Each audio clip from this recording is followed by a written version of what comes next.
can I add my welcome to you all? I'm playing the role now of prosecutor because this is a case about crimes against humanity. There can be no doubt this is crimes against humanity. Article 7 of the Rome Statute sets out that crimes against humanity is a systematic attack against the civilian population. So systematic or widespread, and then you look at the underlying elements. Now here we have underlying elements of murder, torture, imprisonment or severe deprivation of physical liberty in violation of fundamental rules of international law, persecution against an identifiable group on political or religious grounds, enforced disappearances of persons, other inhumane acts intentionally causing great suffering or serious injury. We can add to that as well as been recognised the crime of rape. Fundamentally, crimes against humanity are inhumanity. There's that fundamental aspect, and they're the most serious crimes. And what happened in Iran in 1988 is the most serious of crimes. And we have evidence. We have evidence that we can examine, and I'm going to be calling before you some witnesses very shortly. Of course, for a crime against humanity, there must be knowledge of the perpetrator that he or she is contributing to a widespread attack. There's no difficulty here that that knowledge was there, because much of the evidence that we have and that the UN is being asked to act upon has emerged much more in recent years. That is why the case is ready now to move on to the next stage. July 1988, Iran's supreme leader, Khomeini, issued a fatwa. And he issued a fatwa ordering the execution of political prisoners, members, sympathizers of the People's Mojahedin organization of Iran. Now, that fatwa, the wording of the fatwa itself is evidence, and it's important evidence, because what he said, no dispute about this, so this is one of those issues that doesn't need debating.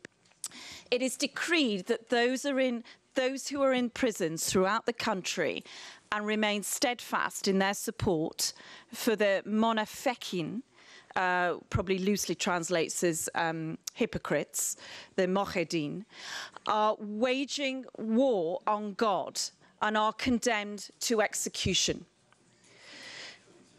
Those who are making the decisions must not hesitate nor show any doubt or be concerned with the details. They must try to be most ferocious against the infidels. So where's the evidence here of crimes against humanity? First of all, we can see just from that one order that the order contains a direction that all those, irrespective of whatever potential defence they might have, all those who are affiliated to a particular group are to be condemned to execution. What about a trial? Well, the order is, don't concern yourself with details.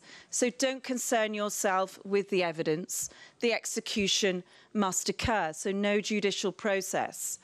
What about the crime itself? This is a crime that would not be and is not within any legitimate national legislation because it's a belief crime.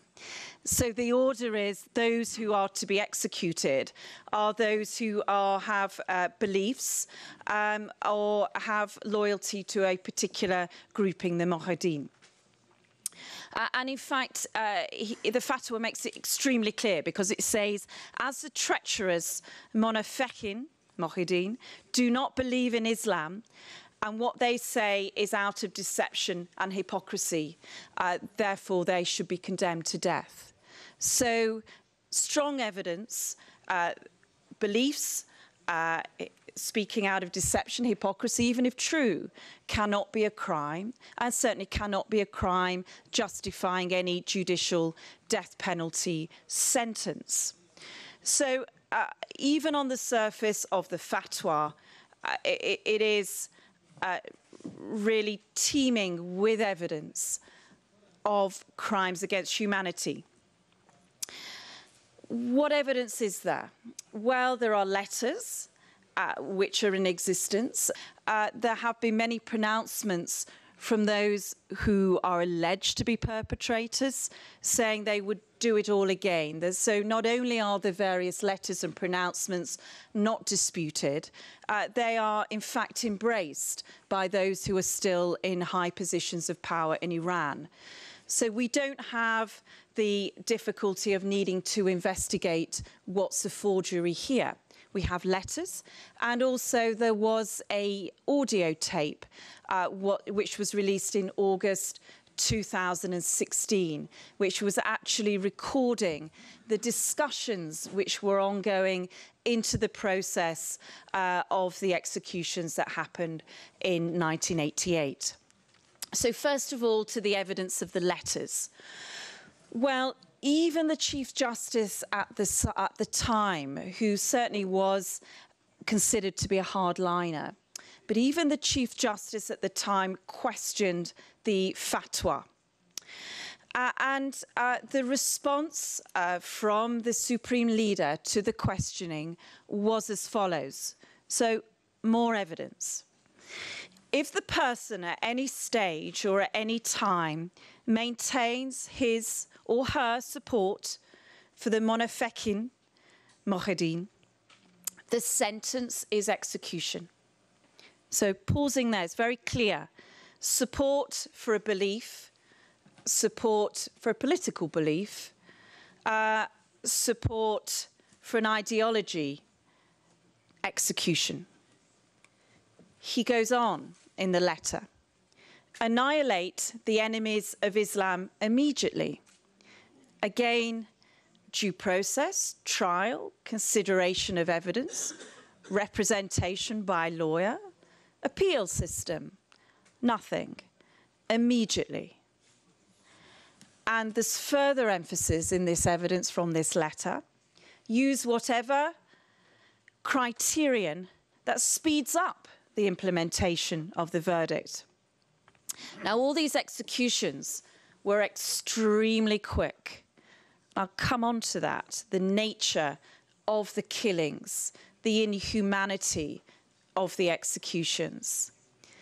But even that speed was not quick enough for the Supreme Leader.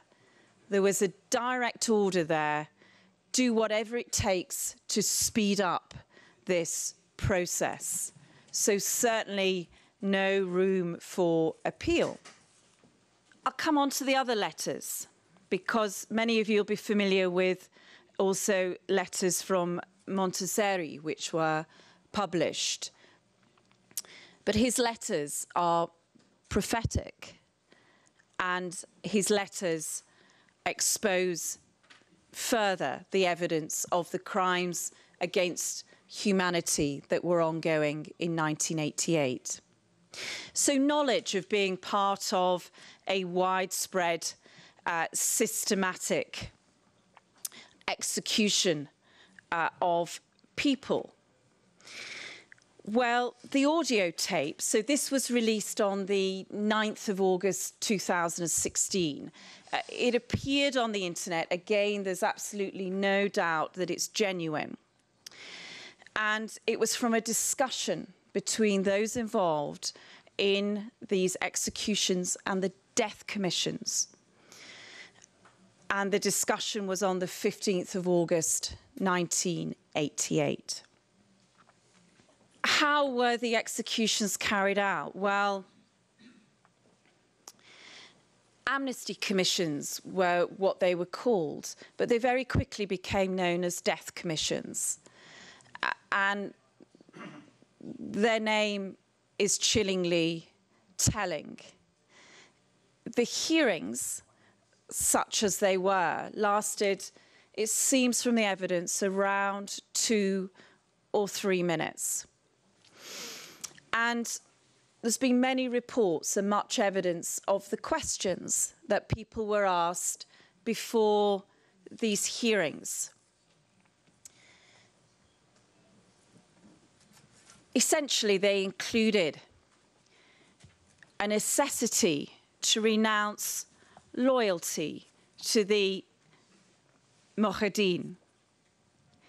In fact, the death commissions came in 2 waves. There was the opposition grouping, first of all, the Mujahideen, and then there was another wave of death commissions to deal with the agnostics, the atheists, the apostates. Questions included the following.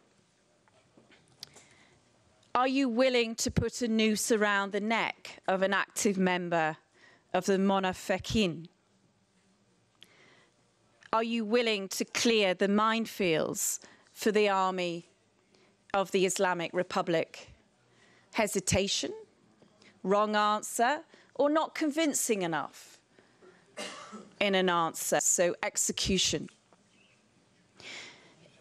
If the person, there's evidence if the person used the word Mujahideen rather than Munafiqin, execution. One of the Montazeri letters to the Supreme Leader, he challenged Khomeini. He said the following: whilst these people have been sentenced by our courts to prison terms, to execute them without due process and new charges against them is a complete disregard for all judicial standards. Many people who are charged with minor offences or are innocent are executed. So the knowledge, there can be no doubt that there was knowledge as to what was happening. This wasn't a spontaneous act of revenge or an ill-thought-out but deadly attack. It was planned, widespread, systematic, ongoing.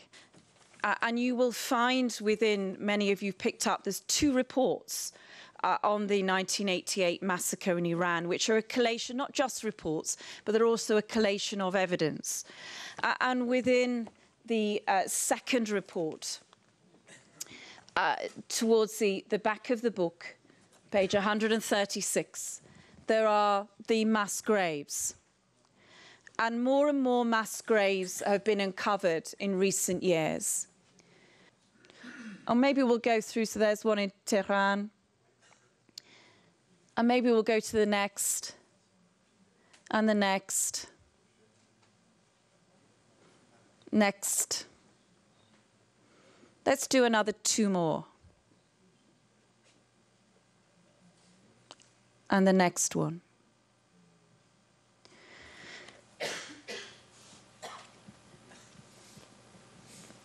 The other mass graves are collated, their coordinates are listed, they are evidenced, and they've been discovered at different times. People who go and visit the mass graves or try and evidence them also have been placed in danger and disappeared. This is an ongoing crime. Amnesty International only very recently was protesting against the destruction of forensic evidence, the bulldozing of one of the mass graves, and calling upon Iran to stop that bulldozing. Another reason to act now is the evidence is being shredded, being concreted over, being contaminated, being destroyed. And it's obviously being done deliberately. Well, why is it being done deliberately now if this all occurred in 1988? The perpetrators who are alleged to have carried out, been part of the crimes against humanity, again, are set out within your reports. And 60 names in total have been released publicly. And many of those names are in very high positions, not only in the executive and political office, but also in judicial office. And they're still in those high positions. So this isn't a crime against humanity whereby it can be considered in some way a faceless crime, where the exact identity of the perpetrators cannot be evidence in order to bring charge, in order to arrest, in order to start a due process against them. The suspects are identified and they can be investigated. The second point here, why bother about 1988, is doesn't it show, matter for you, but doesn't it show how the past is still infecting the present? Is it a coincidence that Iran still is top of the world's leaderboard per capita in executions in the world? Is it any coincidence that after the protests in January 2018, we're already seeing the bodies of 10 of those protesters with the lines coming out of the Iranian state that they have either killed themselves in prison or were drug addicts and died through some drug addiction? Or in one case, there was a public pronouncement that the person so regretted his protest that he was driven to killing himself in prison. This is unacceptable, ongoing torture. And those thousands who remain in prison must still be at risk, which is one reason why we need to move quickly, urgently, even though we're now at a point 30 years on from 1988. There needs to be urgent movement now. Pour Mohammadi is now the advisor to the judiciary. Ali Razini is the head of the 41st branch of the Supreme Court. Mohammed Mogisi, there's much evidence of his direct involvement in the executions, including him physically escorting prisoners to the place of execution.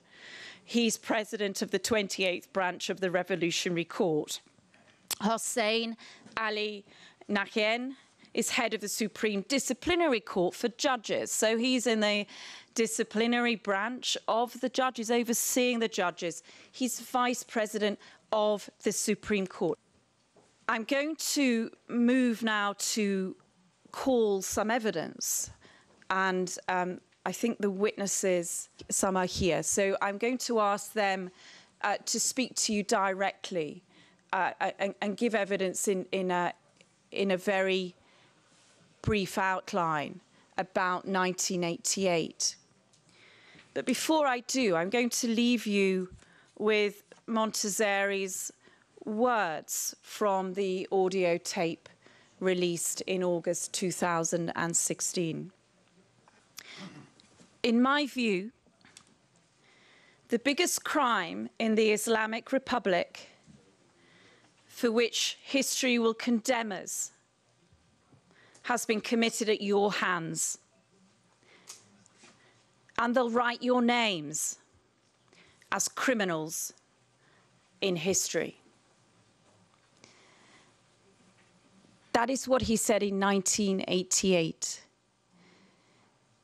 At this 30-year anniversary of this massacre, it is time that international law regains its teeth, its strength, and that an independent inquiry is set up to investigate this widespread, systematic, inhumane, barbaric, medieval crime against humanity. Thank you.